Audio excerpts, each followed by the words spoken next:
Hey guys, my second session out here with Hero. So this will be the second time he's been loaded into a trailer since he's been brought over to our place. Doing very, very, very good. Just going back to letting him be curious about things, kind of guiding him. Good. Eddie, that's a smart little booger.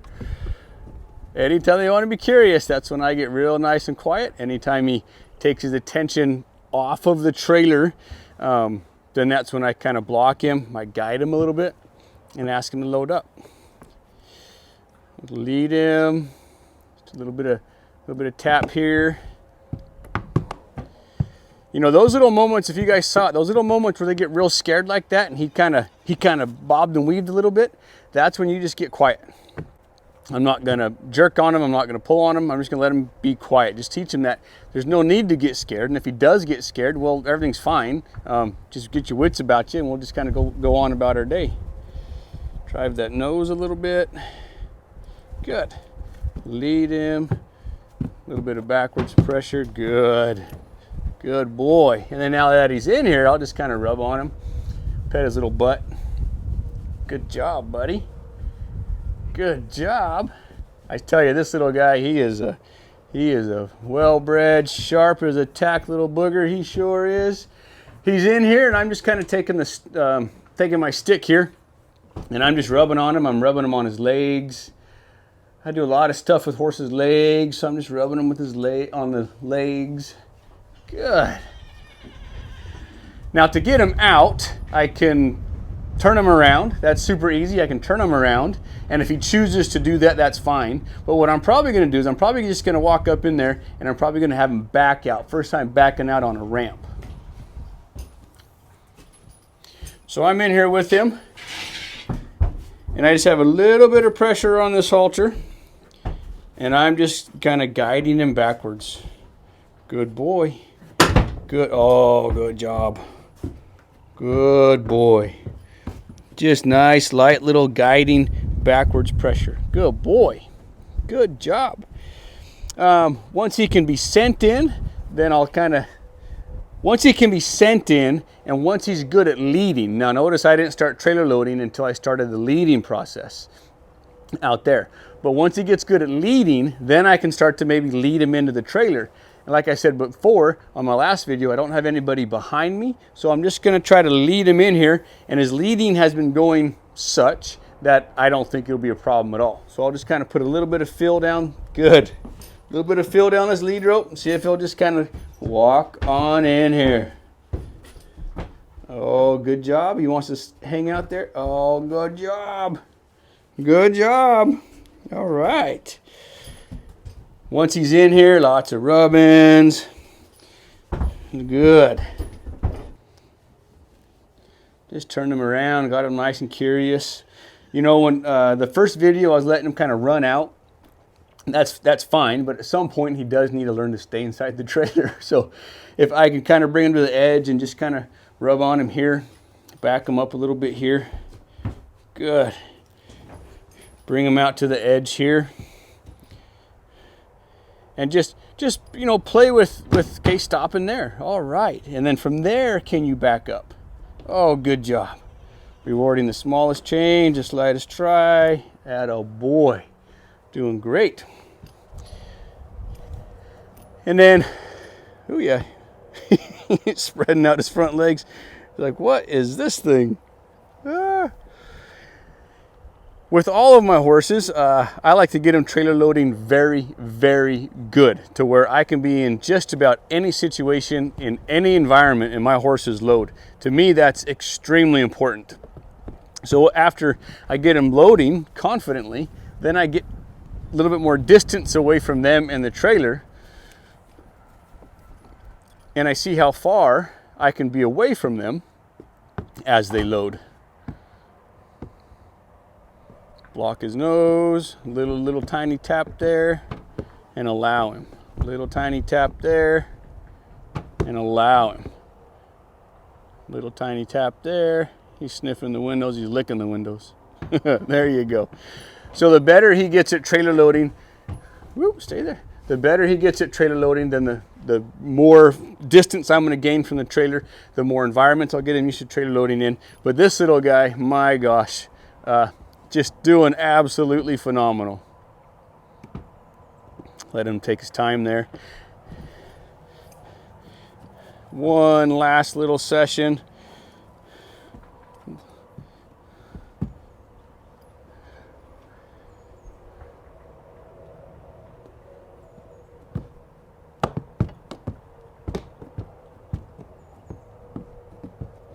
Just hang in here with him. Don't need to turn a molehill into a mountain. That's perfect. Absolutely perfect. All right, so that was really, really good. Couldn't be happier for this little guy. So now him and I are going to go inside the barn, and he's going to get a pedicure for his first time, and I'm going to trim his feet inside the barn. So come on in with us.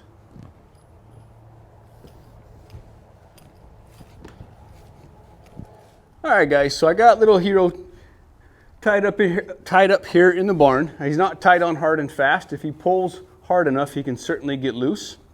But there's a few things that I really want you guys to understand and pay attention to prior to me trimming his hooves and prior to me tying this horse up.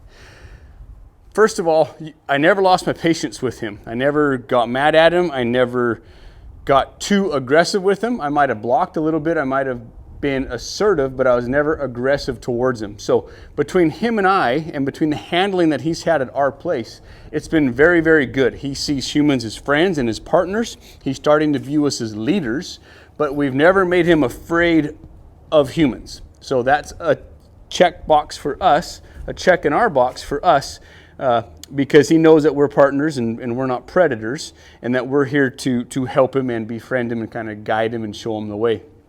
The other thing, before I ever tie a horse up, they better lead pretty dang good.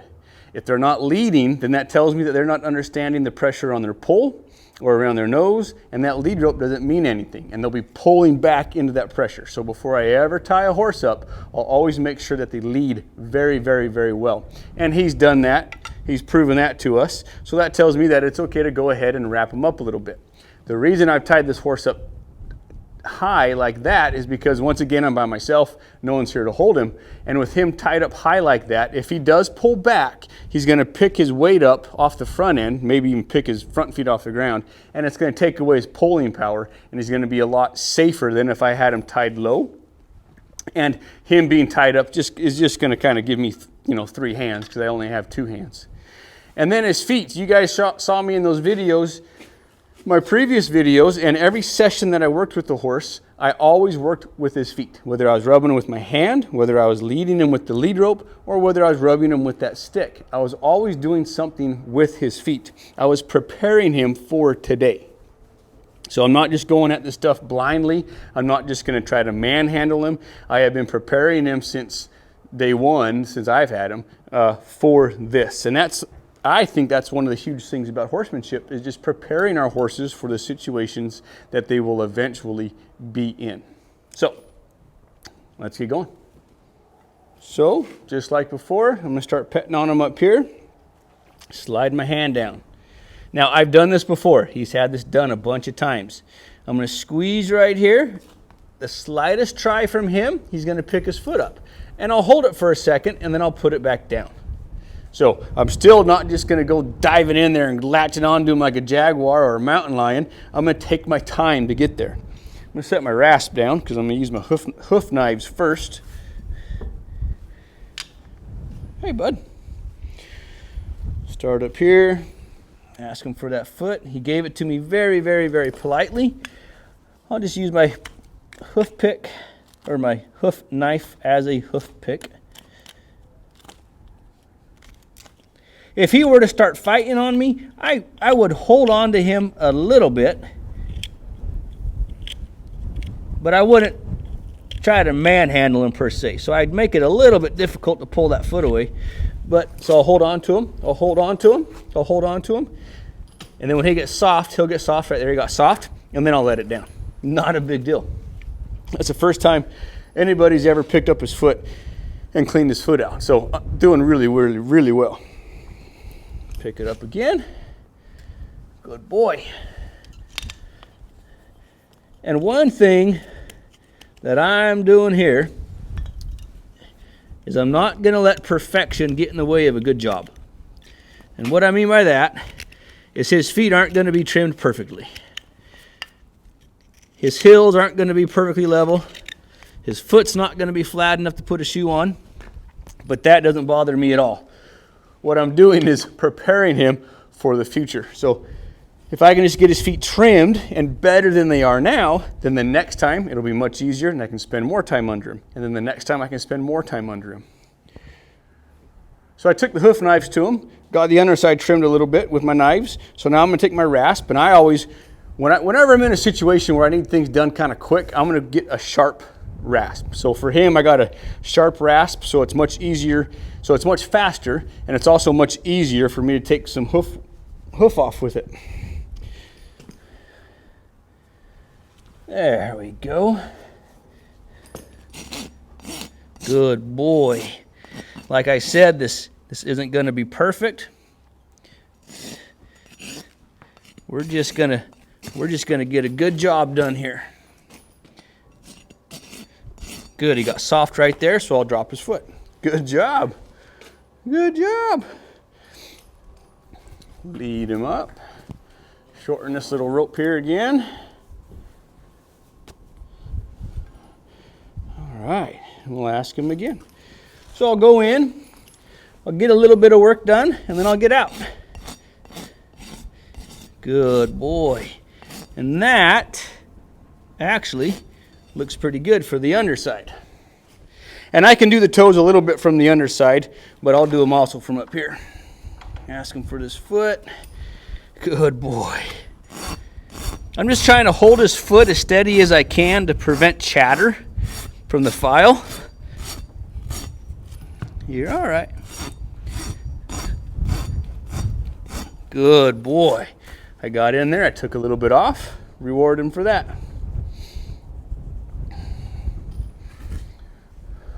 Good job. Ask him. Thank you, sir.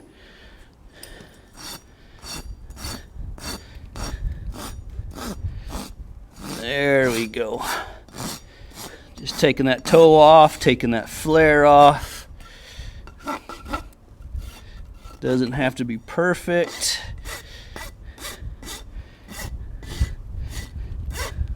That's good. That's good enough right there, big guy.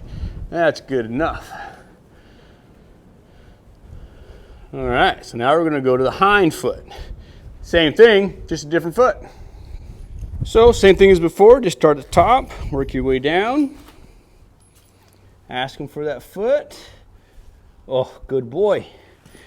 And then just real quick, pick that foot out.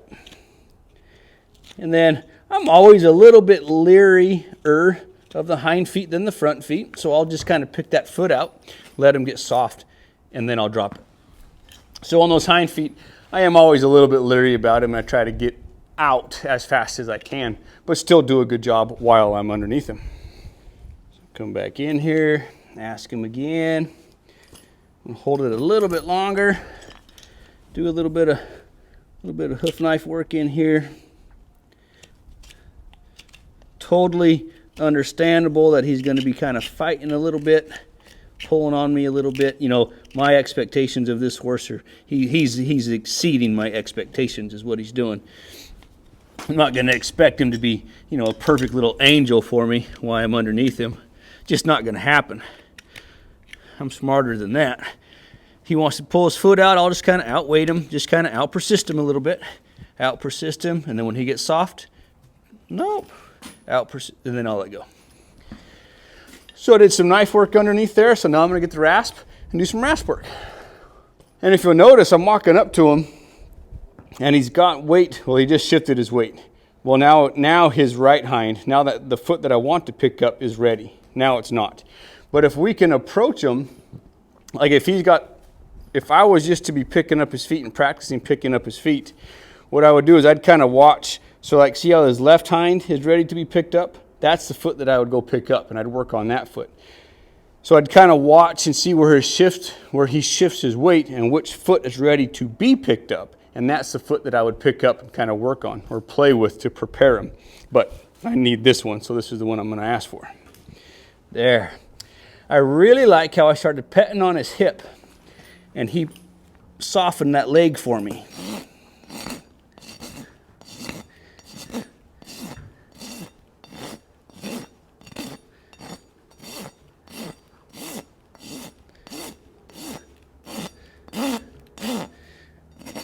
Now on this one, I'll trim a little bit of toe from the top, or excuse me, from the bottom.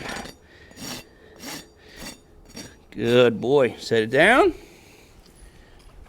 Good job. Now the last thing I got to do is trim the toe of that hind foot, and I'm done on this side, and then I just got the other side to do.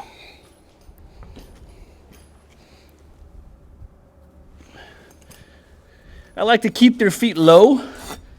You know, if I tried to jack it up to my height, it would make him uncomfortable. So I like to keep their feet low for them, so it's more comfortable for them.